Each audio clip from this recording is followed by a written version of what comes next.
A Very Haunted Doll. I'm Jason Horton. I'm Rebecca Lieb. And this is Ghost Town.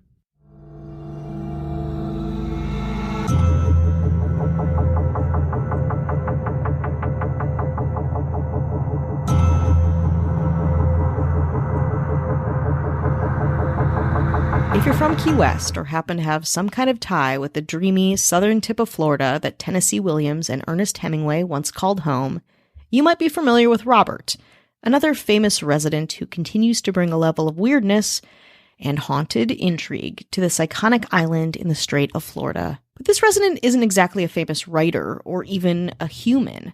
Robert is a haunted sailor doll that isn't a mascot of Key West. They're really more of a cult figure. Even an entrepreneur. He even has his own brand of rum. Today we're talking about Robert the Doll and his new rum? Okay, I'm in. Let's do it. The doll is a blonde Caucasian boy made of cloth, stuffed with straw and dressed in a sailor suit. Robert the Doll is clutching his own doll, a small dog. It kind of looks like a lion to me, but it is what it is depending on who you ask. The doll was manufactured by the Steiff Company of Germany and purchased by the grandfather of Robert Eugene Otto in 1904 on his own trip to Europe. Likely, the grandfather drew a parallel with the doll and his young grandson, who had a fondness for wearing sailor suits. Robert Eugene Otto received the doll at his home in Key West at 534 Eaton Street and loved it. In fact, he was obsessed. What people really remember is what they would probably term as an unhealthy relationship with the doll, says Corey Convertito, curator of the East Martello Museum in Key West, where the doll now resides. Quote, he brought it everywhere. He talked about it in the first person as if he weren't a doll. He was Robert. As if he was a live entity. But it wasn't all just doll-human-boy bliss. According to Robert the Doll's Facebook page, strange things began to happen when Robert the Doll was around. Quote, items went missing or were moved around. The doll was frequently blamed for the mischief, giving rise to the statement, Robert did it. People who were familiar with Robert believed that the doll changed his facial expressions when neighbors claimed the doll moved from window to window in the family home when the family was out. Robert the human, not the doll, who was an adult known as Gene, grew up to be an artist people described as eccentric. Meanwhile, his family continued to grow their wealth. Eventually, Gene studied art in New York and Paris and married a woman named Annette Parker on May 3, 1930. The couple returned to the Otto family home in Key West, where they lived until Gene died in 1974. As an adult, Robert the Doll could be seen positioned at the upstairs window. Schoolchildren swore that he would appear and reappear, and they avoided the house. After Otto's death in 1974 and Annette's 2 years later, a woman named Myrtle Reuter purchased the house. Now the homeowner of 534 Eaton Street, Reuter also became Robert's new caretaker, and the creepy shit continued. Visitors swore they heard footsteps in the attic and giggling. Some claimed Robert's expression changed when anyone badmouthed Otto in the doll's presence. Reuter said Robert would move around the house on his own, and that really wore on her. After 20 years of adorable, mostly just weird and anxiety-provoking antics, in 1994, Reuter donated Robert the Doll to the museum and sold the house to its current owners, who currently operate it as a guest house. At the East Martello Museum is where Robert really honed his craft and became a true ghostly star. So much so that he annually gets rotated to the Keys' old post office and custom house in October to contribute to its October spookiness. In the 90s, the legend of Robert the Doll grew even stronger. According to the legend, the doll also had increased supernatural abilities. Some versions of the legend claim that a young Bahamian girl, a servant for Otto's parents, actually gave Otto the doll as a gift, not his grandfather, as retaliation for a wrongdoing. This woman was supposedly mistreated by Gene's parents, and to punish them, it was believed that she cursed the doll with voodoo and black magic. Young Gene further aggravated the doll's supernatural powers by blaming his childhood mishaps on it, which made Robert the Doll, understandably, very pissed off. According to local folklore, the doll has caused, quote, car accidents, broken bones, job loss, divorce, and a cornucopia of other misfortunes.